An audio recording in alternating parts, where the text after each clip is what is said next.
Last summer, I found myself in the lobby of a fast food restaurant on the westbound side of the Mass Pike, out near Framingham. I was waiting for another minister, and we were going to travel out to a church meeting out in the Berkshires. While I was waiting, I witnessed a really sweet little story unfolding before my eyes. A man and a young boy came in for lunch. As I watched them approach the counter, I was struck by the sheer happiness that this young boy displayed. Clearly, getting to spend time with his father and to stop for a meal was no everyday occurrence. Today was not a day out with mom, not a day with other siblings. This was a boy and his dad on an excursion. The little boy was practically vibrating with joy. When asked what he wanted from the brightly lit menu, which loomed above his head, all he said was French fries. All this boy wanted was French fries. No burger, no dessert, just French fries. Hearing this, the father decided to supersize his order. Imagine, for a small child, a huge order of hot and crispy fries on this special day. Kind of makes your mouth water. The other minister called to tell me that he was running late, and so I continued to watch and wonder as I saw this unfolding. The boy and his father settled in a table and began to eat. And then an amazing thing happened. When the father reached over to grab a couple of those hot, crispy fries for himself, the boy screamed, "No! Those are mine!"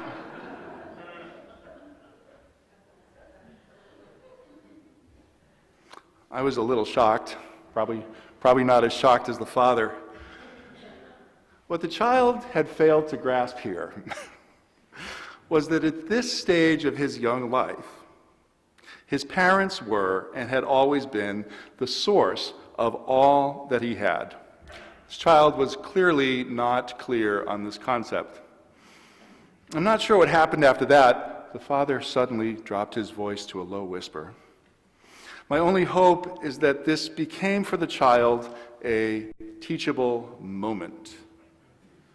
Since his birth, his parents had bought and paid for every meal, every scrap of clothing, every toy, every drop of medicine, every ride in the car or day at the zoo. This little boy's parents had made plans for him. They made promises to him. They protected him from danger, and they propelled him forward in his life. Again, this little boy's parents were the source of all the things that he had. And I'm telling you this story because as I thought about it, our experience in the church can be likened to the story of the dad, the boy, and the French fries. Everything that we have on earth and here in the church comes from God. This is God's house. God has given us the gift of this church and this beloved community. Hear again these words, "For I know the plans I have for you, declares the Lord, plans to prosper you and not to harm you, plans to give you hope for the future. Then you will call on me and come and pray to me, and I will listen to you. You will seek me and find me when you seek me with all your heart." God is the true source of all that we have. God gives us this supersized order of fries, which we call the church.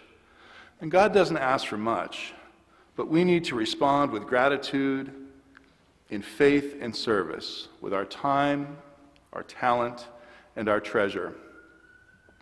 Our theme for this Lent is about service, as symbolized by the pitcher and the bowl over on the piano.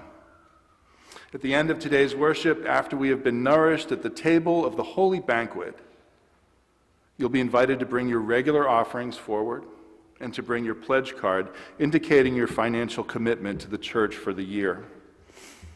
In return, you will receive a small medallion imprinted with the anchor the Christian church's symbol of hope. In the next year, our church will undergo some significant changes. And in this time of transition, I hope we can be reminded of the promise God makes to us. It is not for us to doubt God when we hear of plans to prosper you, not to harm you, plans to give you hope and a future. It is for us to trust God and to live into the promise. At this time, I invite you, at the end of the sermon, to share this good news as we rise to greet each other with a sign of Christ's peace. Amen. Please rise.